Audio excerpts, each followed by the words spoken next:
élève une nation. Ce que nous allons voir, la fois passée, c'était juste une étude biblique. Et le temps ne nous a pas permis d'exposer ou d'entrer en profondeur des choses que nous n'avons pas encore découvertes. Mais aujourd'hui, par la grâce du Seigneur, nous allons les découvrir. Si on n'arrive pas à finir demain, aujourd'hui, comme d'habitude, même demain, on va finir, on va chercher à comprendre les profondeurs de ce thème-là demain aussi, si le Seigneur le permet. Donc, le thème c'est la justice élève une nation. La justice élève une nation. Aujourd'hui, dans le monde entier, les gens disent, mais il y a des États qui se proclament des États chrétiens. Il y a ces États qui existent, non? Des États 100% chrétiens. Quand par exemple vous prenez l'Italie, l'Italie se proclame un État chrétien. Il y a des États 100% chrétiens. Et ces nations se proclament chrétiens. Mais leur chrétienté ne se trouve que dans leur bouche. Parce qu'il faut dire que je suis chrétien, faire sa vie, mener une vie de désordre, adorer les idoles, adorer les démons comme Vatican en train de faire, comme Italie en train de faire. Les autres nations du monde entier aussi. Il y a des États africains où les gens réclament que ces États deviennent, que ça soit plutôt des États chrétiens. Les musulmans de l'autre côté, non, État islamique, les autres de l'autre côté disent non, État chrétien. Et tout cela a été créé bien, tout a été calculé par les francs-maçons pour créer des guerres confessionnelles. Je crois qu'il y a la 5e note d'information qui va sortir bientôt. Et si le Seigneur vous fait grâce dans ta possession, vous allez les découvrir aussi. Dans la 3e guerre mondiale, dans la plupart d'États, ça c'est une guerre confessionnelle, ça c'est une guerre religieuse, ça c'est une guerre civile. Dans la plupart des États qui ne seront pas touchés directement par la guerre politique, ils seront touchés par la guerre religieuse. Et ça serait entre les peuples eux-mêmes, les musulmans contre les chrétiens, les bouddhistes contre les tels. C'est ce qu'ils vont imposer aux chefs d'État de créer. Et ces guerres sont toujours créées. Ces guerres sont créées. Ce que nous avons subi ici au Tchad, c'est une guerre qui a été créée. Et c'est créé par ceux qui se disent des dirigeants politiques. Ils ont créé la guerre civile pour opposer les musulmans aux chrétiens, n'est-ce pas? Afin que les deux côtés puissent accepter l'œcuménisme. C'était ça le but de cette guerre civile au Tchad. Donc ils ont créé, ils savent bien que s'ils viennent directement avec la proposition de l'œcuménisme, les Tchadiens vont refuser. Alors qu'est-ce qu'il faut faire? Il faut créer une guerre confessionnelle, une guerre civile entre les musulmans et les chrétiens. Et comme ça, si vous venez après avec cette solution, ils vont vite accepter. Ils ont créé cette guerre et après l'œcuménisme, oui, c'est bon. Et tout le monde s'était précipité pour signer l'accord de l'œcuménisme. Voilà que l'œcuménisme a été imposé. Tout ce que nous subissons, tout ce que nous traversons, ce sont des choses qui ont été dûment calculées et étudiées par les francs-maçons avant d'imposer aux chefs d'État. Donc il y a des États qui se proclament des États chrétiens, mais qui ne font pas la volonté de Dieu. Si tu entres dans ces États, tu vas trouver des statues démoniaques, des idoles, des démons taillés sous forme de statues que les gens adorent. Et est-ce que c'est ça la vie chrétienne? Est-ce que c'est ça faire la volonté de Dieu? Est-ce que c'est ça connaître Dieu? Même il y a certains qui disent parce que moi je connais Dieu plus que toi, mais leur vie ne tient pas du tout. Leur vie ne correspond à aucun verset même de la Bible. Et ils disent que moi je connais Dieu plus que toi. Dieu ne se trouve pas dans ces choses-là.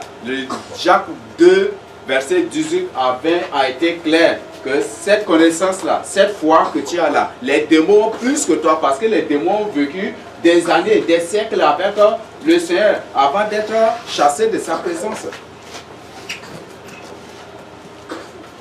Non, ce n'est pas le fait de dire que je connais Dieu qui va te sauver, mais c'est faire la volonté du Seigneur. C'est ce que nous allons découvrir aussi par la suite.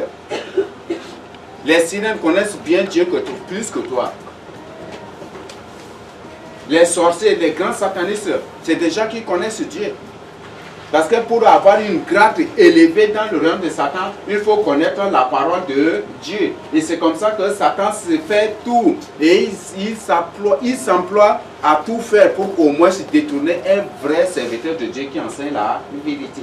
Et s'il arrive à le détourner pour le mettre dans son cas, ce serviteur deviendra une grande puissance, il deviendra une arme puissante qu'il va utiliser. C'est la raison pour laquelle il vous attaque, parce que vous connaissez la vérité. Et s'il réussissent à vous détourner pour être dans le camp de Satan, c'est vous qui serez le meilleur combattant. Comme au nord, il y avait un évangéliste qui était parti pour l'évangélisation. Les musulmans ont réussi à le convertir. Et c'est pas cet évangéliste-là, il est devenu un imam. Et quand tu arrives au nord, on lui informe que telle personne est venue. Et comme c'est une personne qui connaît toutes les stratégies d'évangélisation, qui connaît parfaitement la Bible, qui connaît toutes les stratégies des chrétiens, même les stratégies d'évangélisation des musulmans, tout il connaît déjà. Quand tu viens là, on va t'orienter d'aller le trouver et lui va te mettre à plat et tu finiras par quitter seulement. C'est comme ça que Satan fait. Donc, le thème c'est la justice élève une nation. Le Seigneur a annoncé des choses terribles à venir. Des choses à venir. Et ces choses ont déjà commencé par s'accomplir. On voit certaines îles disparaître, englouties par les eaux. Beaucoup de catastrophes sur la terre, des désastres, des tremblements de terre. Beaucoup de choses sur la terre annoncent déjà que nous sommes au dernier temps. Et c'est le moment maintenant de nous réveiller. Si une nation veut être délivrée, si une nation ne veut pas être atteinte par ces fléaux, cette nation doit revenir à Dieu. Parce qu'aucune nation ne sera épargnée, sauf celle-là qui revient à Dieu de tout son cœur. C'est ce que nous allons découvrir aussi par la suite. Les guerres viendront. Mais si une nation, si parmi tous les États, si s'y trouve un seul État qui fait la volonté de Dieu, le Seigneur va le délivrer. Le Seigneur va l'épargner. Même si les Européens ou les Américains ou les Russes visent bien le pays par une bombe supersonique pour le détruire, le Seigneur va dévier cette bombe-là pour tomber dans la mer ou pour tomber contre une nation qu'il prend en aversion. C'est ce que le Seigneur fait. Quand les Syriens étaient venus pour attaquer, pour prendre Élysée, le Seigneur, qu'est-ce que Élysée a dit? Dès les frapper d'aveuglement, non? Toutes les balles qui seront tirées, toutes les missiles qui seront tirés contre ces nations, le Seigneur va frapper d'aveuglement ces missiles, ces balles, et ils vont tourner. Ils vont faire un détour contre, c'est ce que les Blancs eux-mêmes appellent boomerang. Ah, c'est bing ou c'est quoi là? Non, c'est boomerang. Donc c'est que quand tu tires quelque chose, ça revient contre toi-même. Ces choses, le Seigneur va les retourner contre eux-mêmes. Parce que tu vis dans la crainte de Dieu. Parce que tu vis dans la crainte de Dieu. Donc nous avons des choses terribles à venir. Des choses terribles, des choses épouvantables qui vont s'abattre sur l'humanité. Et ça commence déjà. Ça commence déjà. Nous sommes déjà à ce moment. Donc si un État veut être sauvé, si une nation veut être sauvée, quand on parle d'une nation dans le sens politique, on parle d'un État, on parle d'un pays. Mais si c'est dans le sens biblique, on trouve que les premières nations constituent, ne sont rien que des peuples. Quand on parle de la nation Israël, c'est un seul peuple là. Les Édomites, c'est un seul peuple. Quand on parle des Syriens, un seul peuple. Ce sont des peuples. Donc quand on parle d'un seul peuple, c'est pour dire qu'ils ont un seul père et une seule mère. Et c'est par multiplication là qu'ils sont devenus nombreux et ils ont formé une nation.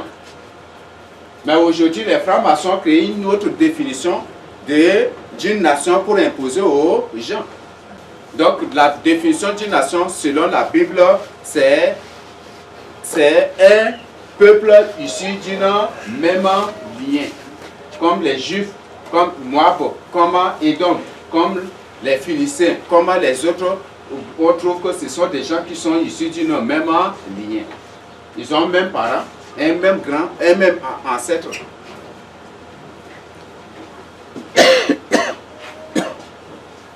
Nous allons passer à une partie. Donc, comme je venais de dire, une nation, c'est un peuple devant le Seigneur. Ça, c'est selon la définition biblique. Un peuple issu d'une même Dieu qui forme une communauté ou un pays ou un État. Aujourd'hui, on a l'État d'Israël, les Syriens, on parle des Jordaniens, ceux de la Jordanie. La plupart, c'est les gens de la même communauté, des gens qui sont issus d'une même lignée. Donc, c'est la définition de la nation selon Dieu. Mais maintenant, je voudrais nous poser cette question. Qu'est-ce que la justice? Parce qu'on a dit que la justice, on a dit que notre thème c'est la justice élève une nation. Qu'est-ce que la justice? Oui. La justice, c'est l'application des lois de Dieu. L'application de loi de Dieu. Oui, la justice d'un pays. Quand on parle de la justice d'un pays, oui, maman, Odie. La justice d'un pays, c'est la mise en application des lois de ce pays. Oui. La justice d'un pays, c'est la mise en application de la loi en général, de la constitution du pays. Et la justice selon Dieu, c'est la mise en pratique aussi de la parole de Dieu. Mais quand on dit que la justice élève une nation, ce n'est pas les lois maçonniques que les francs-maçons, les agents de nouvel ordre mondial ont imposées aux États là que ces États doivent mettre en pratique, mais plutôt sa parole, la parole de Dieu. Aujourd'hui, on dit qu'il y a le droit, il y a l'interdiction de corriger un enfant. Si tu frappes ton enfant, on va t'amener à la justice. Et que dit la parole de Dieu? La parole de Dieu a dit le contraire. L'avortement a été légalisé. Et que dit la parole de Dieu? Qu'il n'y ait chez vous aucune femme qui avorte. C'est ce que Dieu a dit aux enfants d'Israël. Dieu condamne l'avortement. On dit liberté de religion. Donc si tu veux adorer les mouches, c'est ta liberté de faire. Si tu veux adorer les mamiotes, c'est ta liberté de faire. Si tu veux être dans la rose, c'est ta liberté de faire. Mais que dit la parole de Dieu? Et la justice d'un pays reconnaît l'existence de plusieurs dieux à la fois. Et que dit Dieu? Dieu a dit à Isaïe, moi l'Éternel, je le jure qu'en dehors de moi, il n'y a point d'autre Dieu. Dieu lui-même dit qu'il jure par lui-même qu'en dehors de lui, il n'y a point d'autre Dieu. Donc il ne s'agit pas des lois maçonniques, des lois sataniques et démoniaques qui ont été imposées à ces États. Mais il s'agit de la parole de Dieu. Si une nation veut être sauvée, si une nation veut être délivrée, si une nation veut être épargnée des malheurs du dernier temps, elle doit appliquer, elle doit observer la parole de Dieu, mettre en pratique la parole de Dieu. Et la parole de Dieu, c'est la parole de Dieu qui doit devenir sa constitution. C'est la parole de Dieu qui doit être la constitution de cette nation. Mais ça va être compliqué en ces derniers temps. Vrai ou faux? Ça va être compliqué et difficile. Mais c'est ce que Dieu ordonne. Parce que sa parole est la constitution céleste. Et si vous appliquez, si vous adoptez sa constitution céleste comme la vôtre, le Seigneur est avec vous. Et c'est lui qui prendra votre défense. Le Seigneur dit, si vous m'aimez, gardez mes commandements. Et il dit que je délivre ceux qui m'aiment. Même le livre de Somme 91 qu'on a l'habitude de chanter tous les jours. Les idolâtres chantent cela. Les rosicruciens chantent cela pour avoir la protection. Est-ce que c'est en chantant Somme 91 la peau sera délivrée au jour de la colère de Dieu? Jamais du tout. Donc ce qui sauve l'homme, c'est la mise en pratique de sa parole. De la parole de Dieu. La mise en pratique de la parole de Dieu. Et si tu ne mets pas en pratique la parole de Dieu, si une nation ne met pas en pratique la parole de Dieu, il y aura des choses terribles. Il y aura des choses terribles. Et ces choses, après nous allons lire dans Matthieu 24 pour découvrir des guerres, des tribulations. Il y aura des tremblements de terre. Il y aura des séismes. Il y aura beaucoup, même des catastrophes, des épidémies, des pandémies. Il y aura beaucoup de choses qui s'abattront sur l'humanité. Beaucoup de pays disparaîtront. Beaucoup de pays seront envahis par l'océan, seront engloutis par les eaux. Beaucoup de pays disparaîtront de la carte du monde. Bientôt la guerre mondiale va commencer, vous allez voir, beaucoup de pays vont disparaître. Ils ne seront plus habités. Même il y a des pays qui ont été déjà détruits. Il y a certaines villes qui ont été déjà détruites et où les gens ne peuvent plus désormais y habiter. C'est quoi là existe là? On parle de Hiroshima, on parle de Nagasaki, on parle de c'est Tchernobyl, non? En Russie. Aujourd'hui, c'est devenu l'état de quoi? C'est comment on appelle? C'est devenu un état indépendant et soumis déjà à l'Union européenne. C'est Ukraine, non? C'est Ukraine précisément.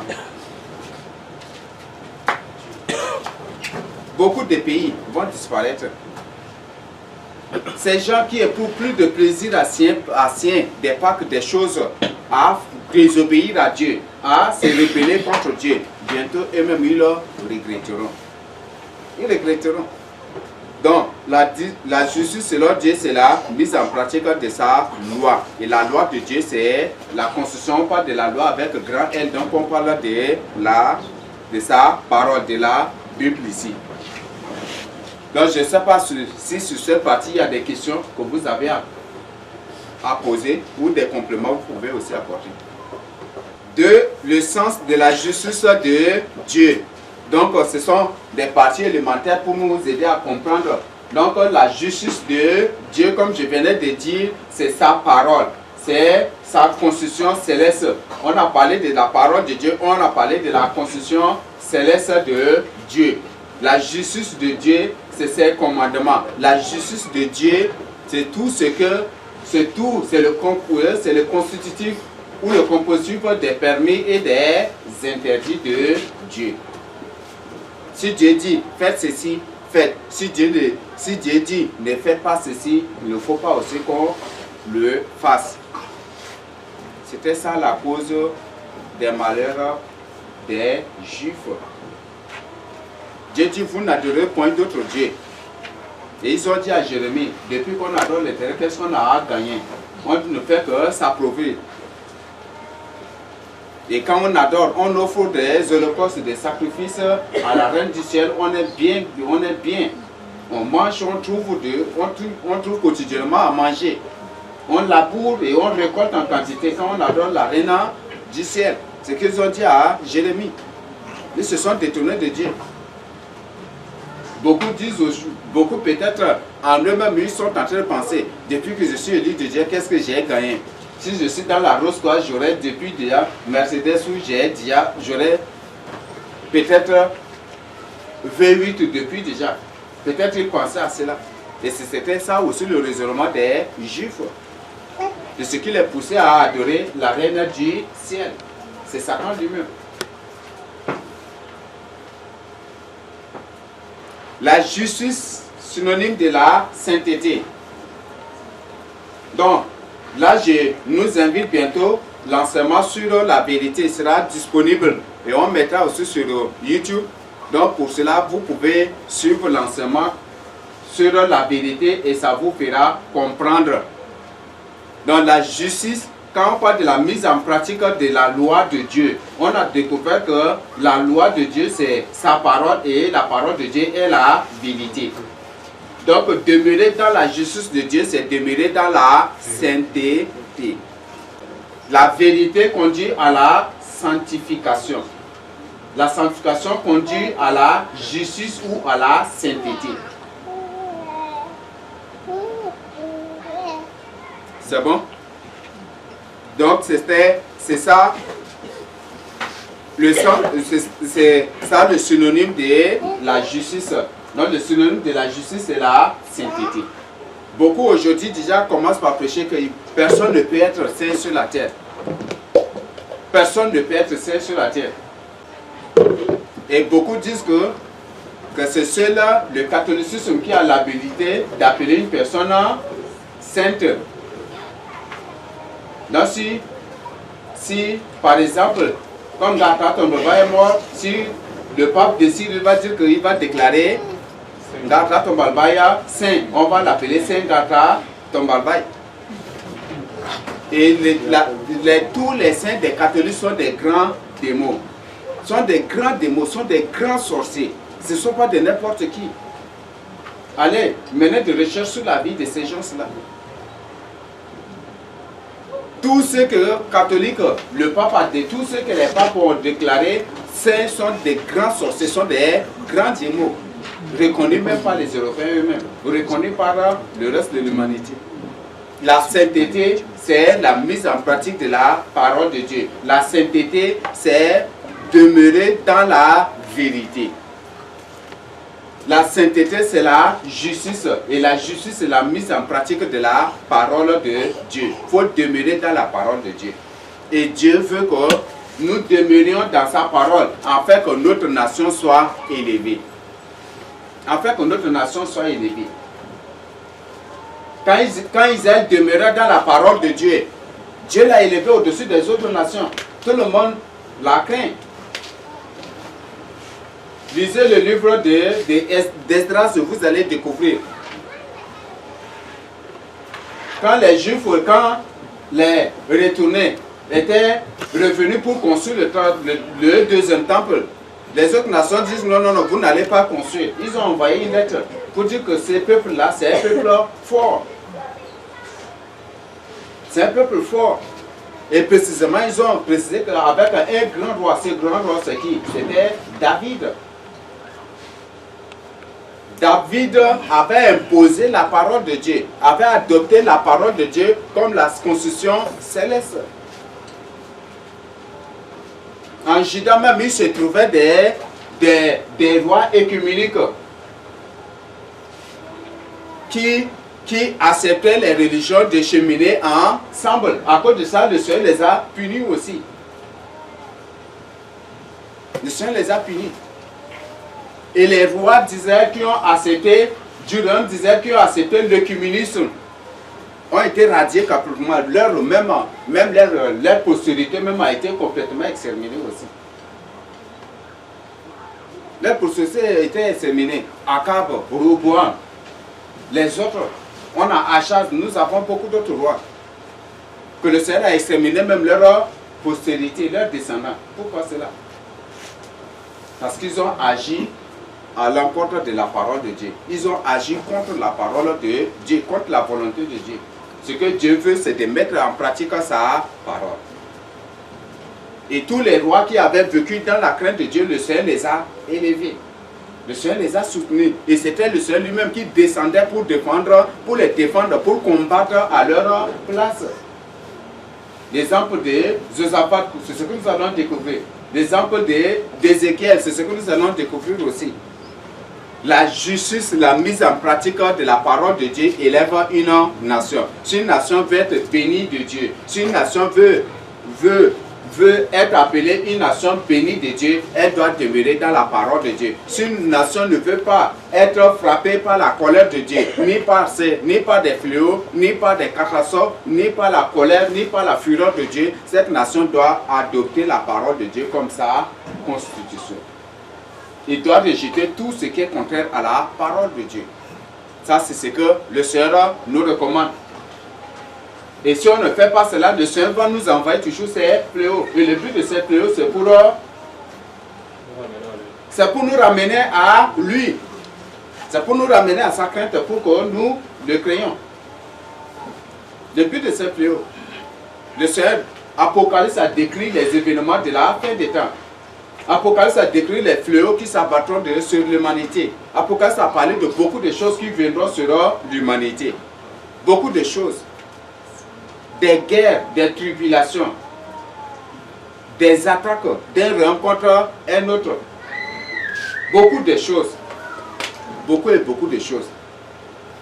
Et le but de ces choses, c'est pour amener l'homme à la repentance. Mais la Bible nous a précisé clairement que beaucoup vont grincer des dents encore contre Dieu. Et ils vont dire que c'est à cause de Dieu que nous subissons toutes ces choses-là, tous ces malheurs. C'est ce que Apocalypse nous a rapporté. Ok, je ne sais pas s'il y a une question sur cette partie. Oui. Quand vous parlez de la sainteté, là, vous dites qu'aujourd'hui c'est les catholiques qui ont le droit de... Je n'ai pas dit. Tous les présidents, tous les sorciers, tous les agents de Satan, tous les démons ont déclaré que c'est le catholicisme. Et même les papes eux-mêmes, c'est eux là qui ont l'habilité. Que ce n'est pas le Seigneur Jésus-Christ qui déclare une personne sainte, mais c'est le qui déclare une personne sainte, mais c'est le pape, c'est ce qu'ils ont dit. Et c'est déjà dans leur loi. Donc même si c'est un roi païen, un roi démon, ou c'est qui que ce soit, qui meurt et que le pape décide de le qualifier ou de lui attribuer le titre, le qualificatif de sainteté, c'est le pape seul qui a l'habitude de faire cela. Donc je crois que ça n'a même dans leur loi aussi. Moi, ce qui me confond un peu, on remarque que les catholiques, tous les apôtres, les disciples de Jésus, là, ils les appellent saints. C'est encore d'autres, c'est une le catholicisme, c'est le siège de Vatican, c'est le siège de Satan. La Bible a bien précisé. Donc c'est le siège de Satan. Et eux-mêmes, ils ont fait, si vous avez vu, je vous ai déjà présenté la fois passée, la salle d'audience du pape. C'est fait sous la forme de serpent. Sous la forme d'un serpent ancien même aussi. Et le serpent ancien, c'est quoi? C'est le diable lui-même. Là, c'est pour dire que c'est le siège de Satan lui-même. C'est eux-mêmes qui ont créé. C'est un truc qui est conçu, un bâtiment conçu sous la tête, sous la forme de la tête d'un ancien serpent. Je ne sais pas si j'ai... Mais la fois passée, j'ai déjà partagé avec vous ces images. Ok. Nous allons entrer dans une autre partie s'il n'y a pas d'autres questions. Oui. Cher Béni, je vous salue au nom de Jésus-Christ. Moi, je pose la question, vous venez d'expliquer sur l'autre, la constitution céleste. Aujourd'hui, plusieurs nations n'adoptent pas la constitution qui vient de Dieu. Ils créent des constitutions qui ne sont pas fondées sur la base de la justice. Et le peuple se soumet. Bon, parfois c'est par oppression, parfois aussi c'est volontaire. Et nous, les autres, nous les citoyens, comme on a la même, ils ont la même liste, on assiste à des élections parfois. Même si on ne fait pas ces élections, ils seront admis selon leurs critères. Mais est-ce que nous sommes condamnés à ce niveau parce que Dieu nous a dit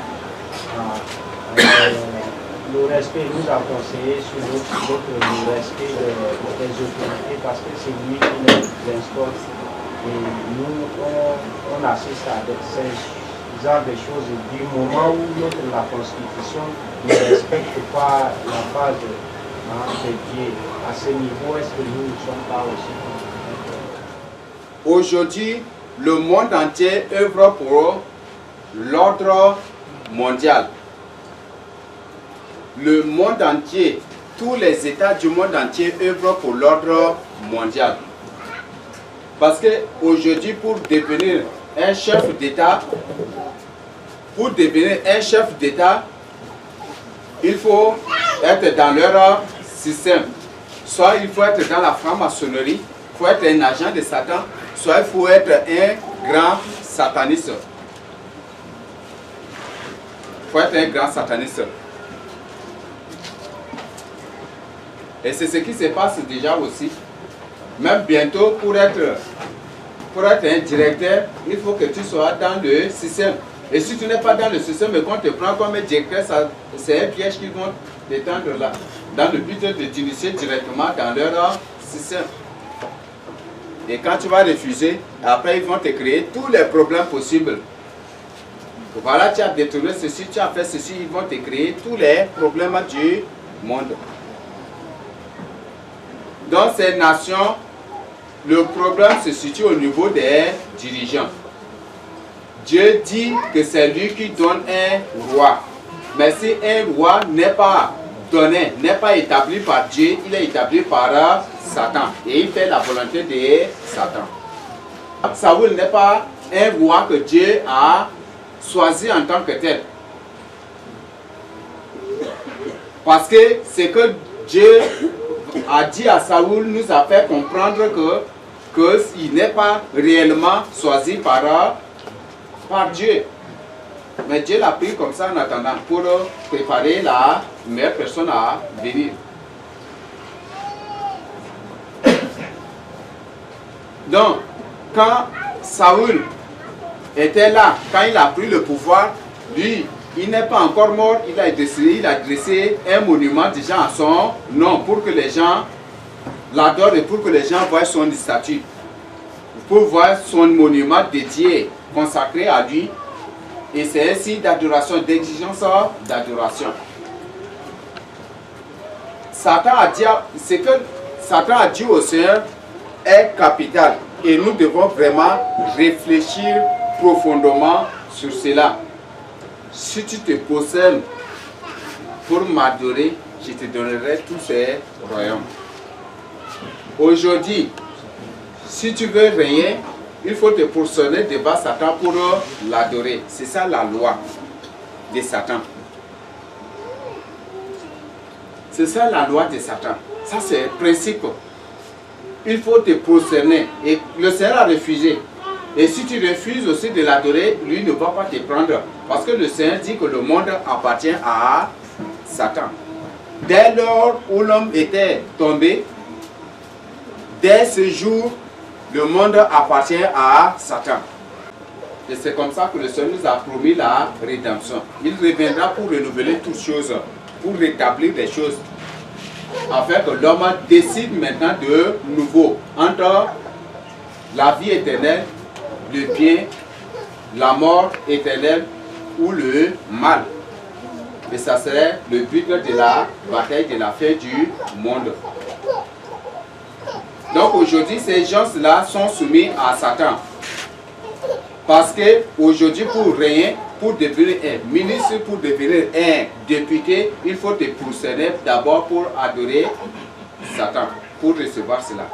Et si tu ne te positionnes pas, il ne va jamais t'accorder cela. Pour être maire de la ville, pour être gouverneur, préfet ou chef de canton, même aujourd'hui, il faut être d'abord dans leur système.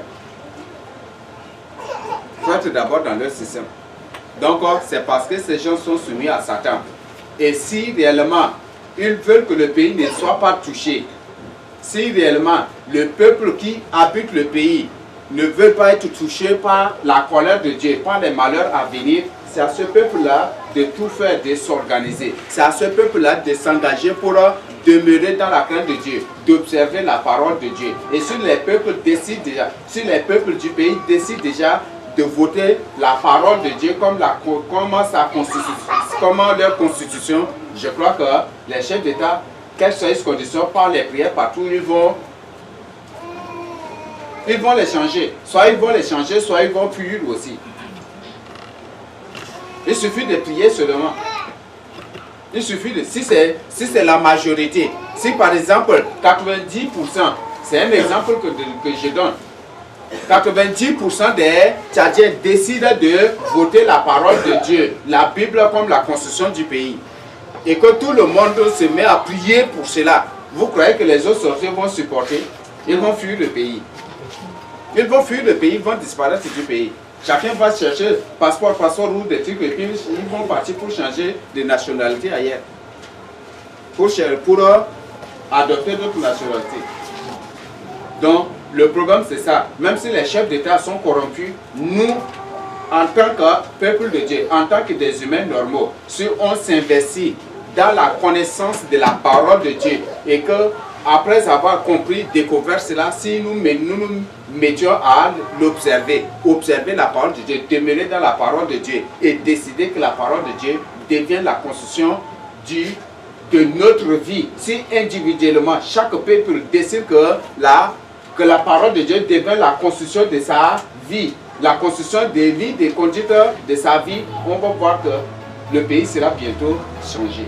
Des choses vont changer.